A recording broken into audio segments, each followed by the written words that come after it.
La question qui nous préoccupe aujourd'hui est une réflexion sur la mort.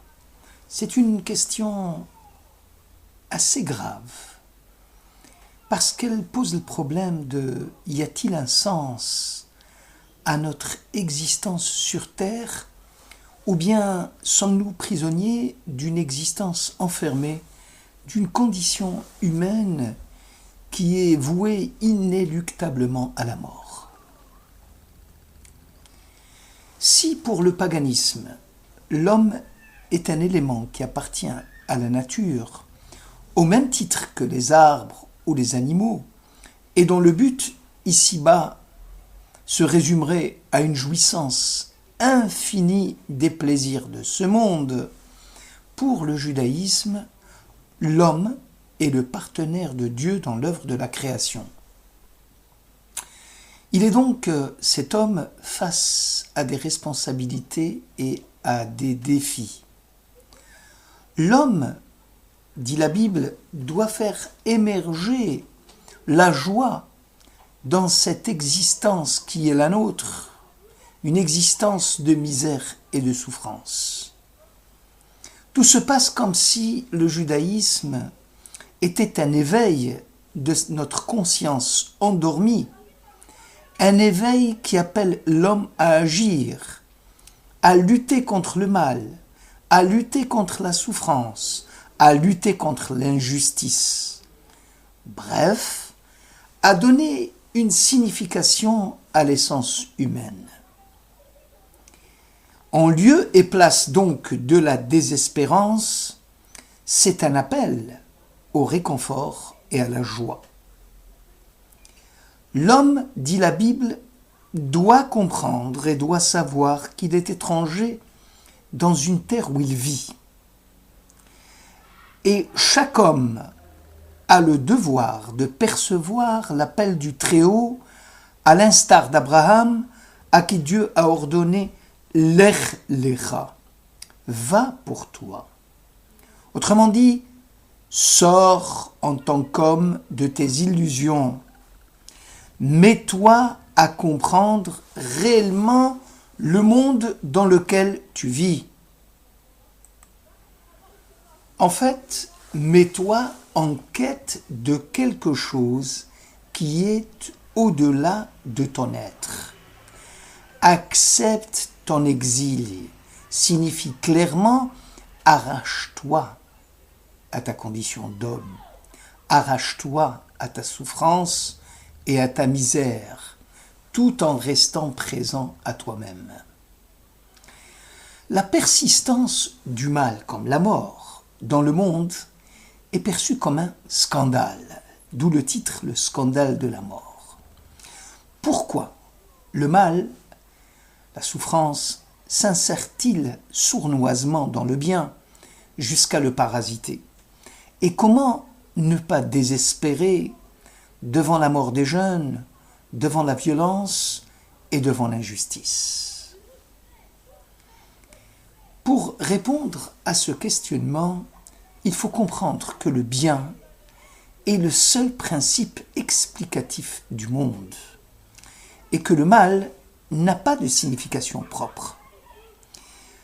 Puisque dans le judaïsme, le principe d'unité, des choses cachées, domaine qui, malgré l'apparence de la diversité, est un principe admis, et que la loi, ici la Torah, a pour but d'éradiquer, ou plutôt de freiner le mal.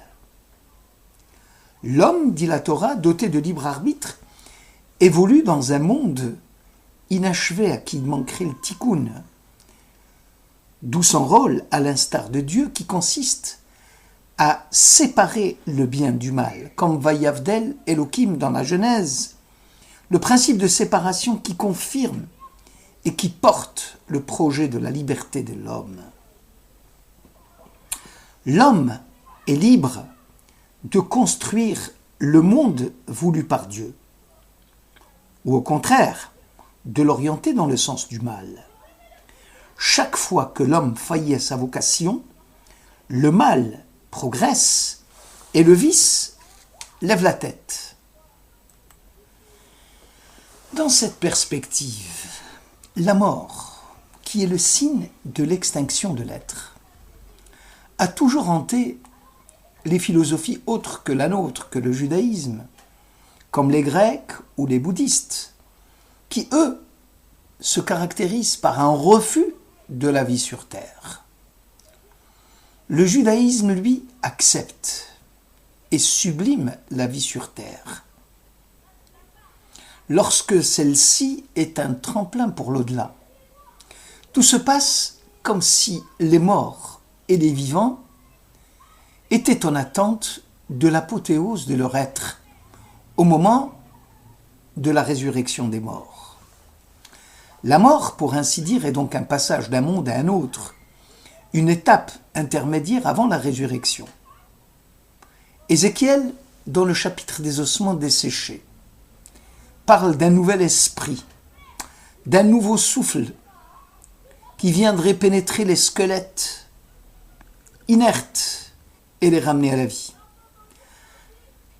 La métaphore même de la journée juive qui est précédée d'un crépuscule suivi de ténèbres puis de la levée du jour est éloquente.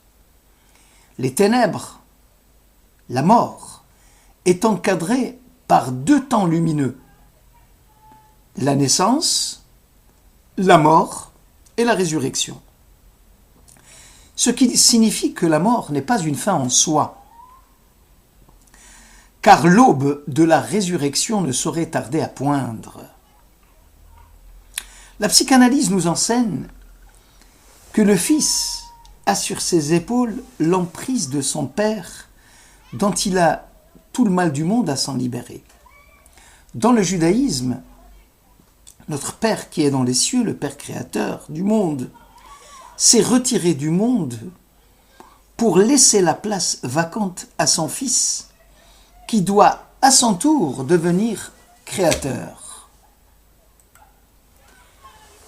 Face à l'univers, l'homme debout créateur a donc une responsabilité immense, celle d'amener le monde à son achèvement, à son tikkun. Au-dessus de lui plane cette présence du Père qui est dans les cieux. L'homme n'est pas seul. La présence du Très-Haut trouve son écho dans le message du Sinaï, et c'est là la résidence de Dieu sur terre. L'homme, quand il prend conscience de cette présence et qu'il n'est pas seul, échappe ainsi à une existence embourbée en elle-même, alourdie par le poids de la matérialité, puisqu'il a contracté alliance avec Dieu, et cette alliance le soulage de sa souffrance et de sa propre mort. Un pont est jeté entre le Créateur et la créature, qui deviennent ainsi des partenaires séparés mais unis. Ainsi la rigueur du monde, Gvura, la violence, la guerre, l'injustice, est adoucie par le monde du chesed, de la grâce, du bienfait, du don. L'unité prônée par le judaïsme signifie que Gevura, rigueur, est aussi l'autre face du chesed, et que la loi et le jugement sont assumés ensemble.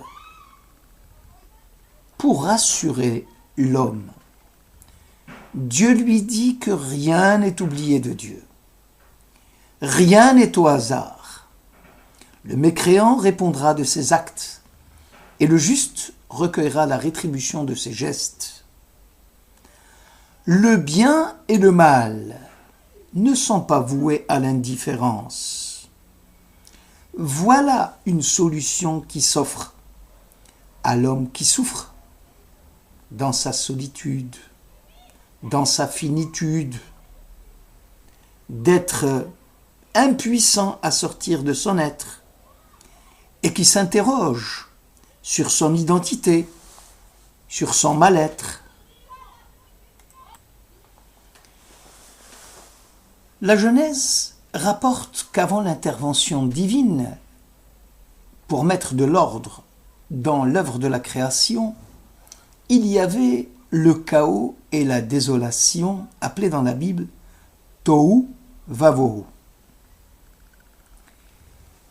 Ce qui peut être aussi traduit par l'impersonnalisation ou l'indifférenciation, c'est-à-dire une création dépourvue de personnalité propre. L'œuvre du Créateur fut fondamentalement le discernement, Vayavdel. La parole de Dieu mit ainsi fin au silence, au chaos, à la mort, à l'impersonnalisation, à l'indifférenciation. La lumière divine perçue par le monde s'apparente avec le bien. Vayar Elohim et haor ki tov. Or et tov, lumière et bien. Un monde appelé à la lumière est un monde qui est appelé au bien. La parole divine Vayomer lève l'opacité des ténèbres et invite le monde et ses occupants à l'espérance. La mort dans cette perspective est l'absence de lumière et la carence de la parole divine dans le monde, au point de ne plus entendre les exigences de l'impératif de Dieu. Le meilleur exemple, c'est celui d'Adam. Ayant consommé le fruit de l'arbre de la connaissance du bien et du mal, il éprouva la honte devant sa nudité. Le mot lumière en hébreu signifie or. Le mot or avec aïn en hébreu signifie cuir. Au départ, l'homme Adam était vêtu de tuniques de lumière or, qui sont devenues désormais des tuniques en cuir or. Pour le dire autrement, l'homme d'hier comme d'aujourd'hui, privé de lumière, et dans la nuit, et dans la confusion, et dans le silence, et dans les ténèbres, il se sent seul, menacé, dans le mal-être, l'angoisse de ne plus se sentir être, l'angoisse d'avoir perdu le sens de l'orientation de Dieu. La mort, finalement, c'est l'absurdité de l'être, qui tient au fait que l'homme pense se suffire à lui-même, chasse Dieu et s'arrange de toutes les souffrances, et que rien ne viendrait soulager. La vie, à présent, ici, dans ce monde, et dans le monde à venir, est d'abord une sortie hors de l'être, en inscrivant le bien qui s'identifie avec Dieu et en donnant un sens à sa vie. Merci.